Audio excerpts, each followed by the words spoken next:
हाय, आपण पुन्हा एकदा भेटतो आहोत नव्याने. नवीन विषय म्हणजे की ऑटिझम डे आपण आत्ताच 2 एप्रिल रोजी साजरा केला. खरं तर 2 एप्रिल ते 8 एप्रिल हा ऑटिझम वीक आहे. तर आपण 2 एप्रिल ते 8 एप्रिल ह्या ऑटिझम वीकमध्ये अवेअरनेस प्रोग्राम बरेचसे करत असतो. तर त्यानिमित्त आज आपण थोडी ऑटिझम विषयी माहिती घेऊयात अवेअरनेस या अंतर्गत. तर आपण ऑटिझम विषयी आजपर्यंत बरीचशी माहिती घेतलेली आहे. ऑटिझम मूल नेमकं कसं असतं, त्याचे प्रॉब्लेम्स काय आहेत. ऑटिझमचं अटेन्शन कमी असतं, बऱ्याच मुलांमध्ये स्पीच डिले असतं किंवा स्पीच नसतं काही मुलांमध्ये. काही मुलं बोलतात पण त्यांना कम्युनिकेट करता येत नाही. त्यांचं सिटिंग स्पॅन कमी असतो, त्यांचे बिहेवियरल प्रॉब्लेम असतात, त्यांचे सेन्सरी इश्यूज असतात. तर याविषयी बऱ्यापैकी आपण आतापर्यंत माहिती घेतलेली आहे. तर अवेअरनेस म्हटलं तर खरं तर कोरोनानंतर बऱ्यापैकी पालक अवेअर झालेली आहेत. बरीचशी कोरोनानंतरची जी मुलं आहेत आमच्याकडे आलेली, ती 2-2, 3-3 वर्षांची ऑटिझम मुलं आहेत, की जी पालकांना स्वतःलाच ते लक्षात आलं की आपल्या मुलामध्ये काहीतरी वेगळं आहे, इतर मुलांपेक्षा मूल आपलं थोडंसं काहीतरी त्याच्यामध्ये वेगळेपण वाटतं आहे.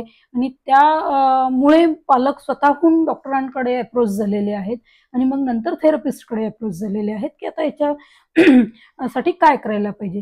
तर या अवेअरनेससाठी आता नाही म्हटलं तरी बऱ्यापैकी बरेचसे माध्यमं उपलब्ध आहेत, जसं की गुगल आहे माहितीसाठी. गुगल आहे, यूट्यूब आहे, फेसबुक आहे, हे सगळे माहितीची माध्यमं आपल्याला उपलब्ध झालेली आहेत की ज्याच्यामुळे आपल्याला बऱ्यापैकी माहिती सहज उपलब्ध होते आणि मिळते. तर त्यामुळे सहज आता लक्षात यायला लागलं आहे पालकांच्या मुलांचं असलेलं वेगळंपण आणि त्या अनुषंगाने माहिती घेण्याचा प्रयत्न पालक करत आहेत वेगवेगळ्या माध्यमांचा वापर करून. तर याच्यानंतरची स्टेज जी येते ती ॲक्सेप्टन्स आहे मुलाचा, की आपलं मूल इतरांपेक्षा वेगळं आहे हे ॲक्सेप्ट करणे. ॲक्सेप्ट करणे म्हणजे काय आहे, की फक्त नाही ठीक आहे बाबा मुलं इतरांपेक्षा आपलं मूल वेगळं आहे, आपल्याला मान्य आहे, फक्त एवढं म्हणून चालत नाही. तर त्याच्या ज्या नीड आहेत, त्याच्या ज्या गरजा आहेत, ह्या सर्वसामान्यांपेक्षा आपल्यापेक्षा सगळ्यांपेक्षा वेगळ्या आहेत. त्याच्या भावनिक गरजा वेगळ्या आहेत, त्याच्या मानसिक गरजा वेगळ्या आहेत, त्याच्या वैयक्तिक गरजा वेगळ्या आहेत, त्याच्या शैक्षणिक गरजा वेगळ्या आहेत. या सगळ्या गरजा त्याच्या वेगळ्या आहेत. हे लक्षात यायला बराचसा कालावधी आपल्याला लागतो मुलाचा, की त्याला नेमकं काय सांगायचंय, काय बोलायचं आहे. तो बऱ्याचशा गोष्टी बोलू शकत नाही, सांगू शकत नाही, व्यक्त करू शकत नाही. त्यामुळे या सगळ्या गोष्टी आपल्याला समजायला बराचसा वेळ लागतो आणि हळूहळू आपण मूल रीड करायला लागतो, हळूहळू त्याला समजायला लागतो. तर ऍक्सेप्ट करणे म्हणजे काय, तर मुलाचं त्या दृष्टीने त्याच्या वेगळ्या गरजा जाणून घेऊन त्या दृष्टीने त्याचं संगोपन करणे. त्याच्या वेगळ्या गरजांसाठी वेगळ्या पद्धतींचा वापर करणे. वेगवेगळ्या पद्धती आहेत की ज्या त्या पद्धतींचा अवलंब केला त्याच्या गरजा फुलफिल करण्यासाठी, तर मुलामध्ये अजून चांगल्या झपाट्याने प्रगती होताना आपल्याला दिसते. तर याला ऍक्सेप्टन्स म्हणतात किंवा संगोपनाच्या दृष्टीने मुलाचं जे आहे, संगोपन करणे म्हणजे फक्त सांभाळणे नव्हे मूल, तर त्याला घडवणे, त्याच्यामध्ये काहीतरी बदल करून आणणे म्हणजे संगोपन करणे. तर मुलामध्ये काहीतरी बदल घडवून आणणे म्हणजे संगोपन करणे. फक्त केवळ मूल जातं आहे शाळेमध्ये, ते मुलांसोबत डबा खातंय किंवा इतर मुलांसोबत खेळतंय म्हणजे मुलाचा विकास झाला असं म्हणता येणार नाही. त्याचा सर्वांगीण विकास हा, जर त्याच्या सर्वांगीण विकासासाठी आपल्याला प्रयत्न करायचे आहेत तर त्याच्या सगळ्याच अंगांवरती काम होणं गरजेचं आहे. जसं त्याचं वैयक्तिक आहे, शैक्षणिक आहे, त्याचं व्यावसायिक आहे, त्याचं रिक्रिएशन आहे, त्याचं भावनिक नीड आहे, त्याची त्याची वैयक्तिक नीड आहे. तर या सगळ्या गोष्टींवरती जेव्हा एकत्रितरित्या काम होईल त्यावेळी मुलामध्ये आपल्याला काहीतरी बदल झालेले दिसतील आणि ते ग्रॉसली झालेले दिसतील. फक्त की बऱ्याच वेळा काय होतं की पालक फक्त मूल बोलत नाही म्हणून स्पीच थेरपी त्याला लावतात, पण बाकीच्या गोष्टींचं काय आहे, त्याचे सेन्सरी इश्यूज आहेत, त्याला ओटीची गरज आहे, त्याला स्पीच थेरपीची गरज आहे, त्याला attention, concentration, I hand coordination, त्याचं सिटिंग स्पॅन डेव्हलप होण्यासाठी या ऍक्टिव्हिटीजची गरज आहे. त्याचा मसल टोन वीक आहे तर त्या दृष्टीने त्याला ओटी देणं गरजेचं आहे. त्याच्या फाईन मोटारवरती काम करणं गरजेचं आहे, मुलाच्या ग्रॉस मोटारवरती काम करणं गरजेचं आहे, त्याच्या सेन्सरीवरती काम करणं गरजेचं आहे.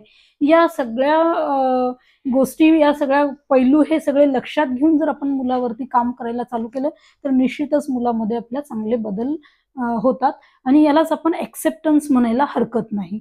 की त्या दृष्टीने त्या अनुषंगाने मुलावरती काम करणे आणि मुलामध्ये त्या पद्धतीने मुलाचं संगोपन करून मूल एका स्टेजला आणणे.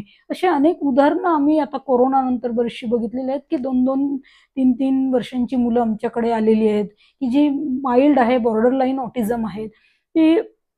ही मुलं तर माइल्ड आणि बॉर्डरलाईन जी मुलं आहेत ती तर लवकर लक्षातच येत नाही की आपल्या मुलामध्ये काहीतरी वेगळेपण आहे, कारण त्यांच्यामध्ये स्वमग्नतेची तीव्रता अगदीच माइल्ड असते, बॉर्डरलाईन मध्ये असते. त्यामुळे त्याला डिफरन्शिएट करणं तर अजून जास्त अवघड जातं की या मुलामध्ये काय इश्यूज आहेत का, थोडे बहुत प्रॉब्लेम. तरीही पालक आता बऱ्यापैकी सजग झालेले आहेत, जागृत झालेले आहेत. त्यांच्या लक्षात येतं की आपलं मूल किंवा ते जे नॉर्मल स्कूलिंगसाठी मूल जात आहे 2.5 वर्षांचं, 3 वर्षांचं, तिथे सुद्धा शाळेतली जी त्याचे शिक्षक आहेत, टीचर्स आहेत, ते सुद्धा हे मूल इतरांमध्ये मिक्स होत नाहीये किंवा डब्बा खाताना व्यवस्थित खात नाहीये किंवा इतर गोष्टी रीडिंग रायटिंगमध्ये मूल मागे आहे, इमिटेट करत नाहीये, अशा बऱ्याचशा गोष्टी तिथे शेअर केल्या जातात. त्यामुळे पालक त्या दृष्टीने विचार करायला भाग पडतात की खरंच आपल्या मुलामध्ये इतरांपेक्षा काहीतरी वेगळं आहे का, आणि त्यानंतर ते मग डॉक्टरांना अप्रोच होतात किंवा थेरपिस्टला अप्रोच होतात. तर असे बरेचसे कोरोनानंतर या बऱ्याचशा गोष्टी आमच्या लक्षात आलेल्या आहेत आणि बरेचसे पालक आमच्यापर्यंत पोहोचलेले आहेत. त्यामुळे बऱ्यापैकी अवेअरनेस आलेला आहे आणि त्या दृष्टीने पालक आता प्रयत्नशील पण आहेत आणि म्हणून मुलांमध्ये बदल झालेले आहेत. असे खूप सारे केसेस आहेत की मुलांमध्ये अगदी 6 महिने वर्षभरात थेरपी नंतर मूल नॉर्मल स्कूलिंगसाठी जाते आणि छान प्रकारे नॉर्मल स्कूलमध्ये मूल सर्वाईव्ह होते. रीडिंग रायटिंग पर्यंत मूल आलेलं आहे आणि मूल शाळेमध्ये छान रीडिंग रायटिंग करत आहे आणि इतर मुलांमध्ये सुद्धा खेळतं आहे किंवा घरी आल्यानंतर सुद्धा त्याच्या सिबलिंग सोबत असेल किंवा बाहेर आउटडोअर ऍक्टिव्हिटी जी मित्रमैत्रिणींसोबत खेळायची तर त्यासोबत पण व्यवस्थितरित्या मूल समाजामध्ये सर्वाईव्ह होतं आहे. मूल छानपैकी कम्युनिकेट करत आहे. मूल सामान्य मुलासारखं बोलतं आहे. मूल कम्युनिकेट करत आहे आपल्यासारखं. तर एवढे सगळे बदल जर आपण अर्ली एजमध्ये मुलाचं डिटेक्शन होतं आहे, निदान होतं आहे, तर फक्त त्याला थेरपी योग्य वेळी देणं गरजेचं आहे.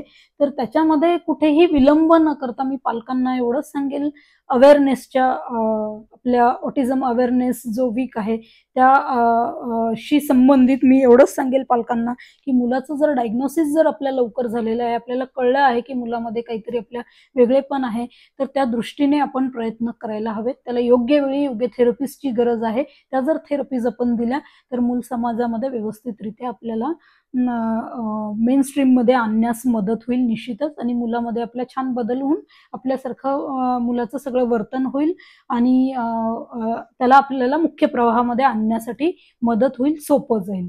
तर आपण आज अवेअरनेस ऑटिझम अवेअरनेस वीक निमित्त आपण जाणून घेतलेलं आहे की मुलाच्या नीड काय आहे, ऍक्सेप्टन्स कसा असायला पाहिजे आहे, अवेअरनेस म्हणजे काय, ऍक्सेप्टन्स म्हणजे काय, आणि त्या दृष्टीने प्रयत्न कसे करायला पाहिजे याविषयी जाणून घेतलेलं आहे. आपण इथे थांबूया. धन्यवाद.